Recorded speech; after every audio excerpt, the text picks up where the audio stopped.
Are you up to the Purim challenge? Hello, everyone. My name is Zippi. I'm a nurse and certified food addiction counselor. And to explain to you what the Purim challenge is, it really connects with the video that I did, my last video, which was about my dilemma about my son who got married, and at our Shabbat Chatan, or the Shabbat Sheva Brachot, we throw candies when he goes up to the Torah. And I didn't want to keep poisoning our kids the way our toxic food culture is doing on the one hand, but on the other hand, I don't live on a desert island. I want to be a part of my community and my community's culture. So I made high quality homemade chocolates, which I also put in like a little organza bag. And yes, it meant that I had to invest some time and effort into making these chocolates.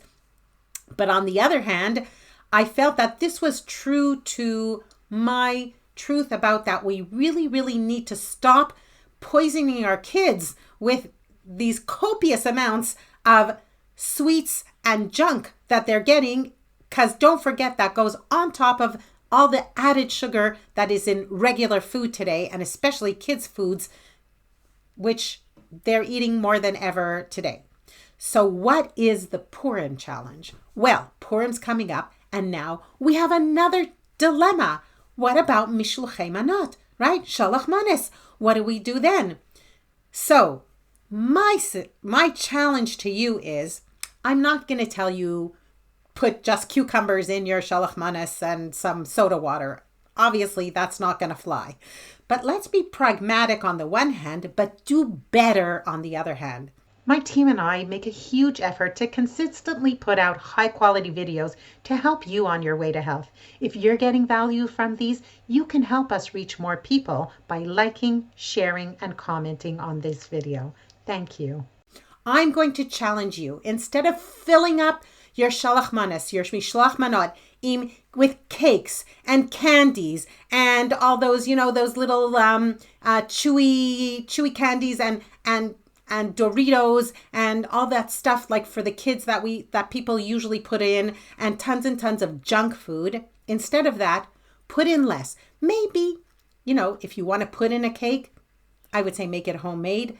But if you are going to get a high quality one. Same thing with the chocolate. If you're going to put in chocolate, okay, put in chocolate. But you know what? Put in also some real food. Maybe you have like this really great salad that you make, but if you're going to do it, not the one that has the Doritos in the salad, right? Let's make a really good salad and send that. Or a beautiful quiche and send that.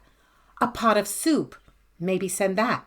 Or maybe just some kind of fruit that people wouldn't usually buy for themselves, like a pineapple or something like that. A beautiful kind of cheese, maybe that's, that people maybe won't get for themselves. These are the kind of things you can put in your Mishloach Manot or Shaloch manos, which is not poisoning the people that you actually are trying to send them a message of love. So what I'm going to tell you is, it doesn't have to be black and white. That is actually an integral part of my sugar-free recovery program, is to teach people to live in the gray area of life where maybe it can't be perfect, but we can definitely do better than what we've been doing till now. And that is certainly true about keeping our children healthy by lowering the amount of sugar and ultra-processed junk foods that they eat. Just recently, a seminal article in the British Journal of Medicine and the Lancet, this meta-analysis, which means they took all the data that there is about the harms of ultra-processed foods and found out that they are huge.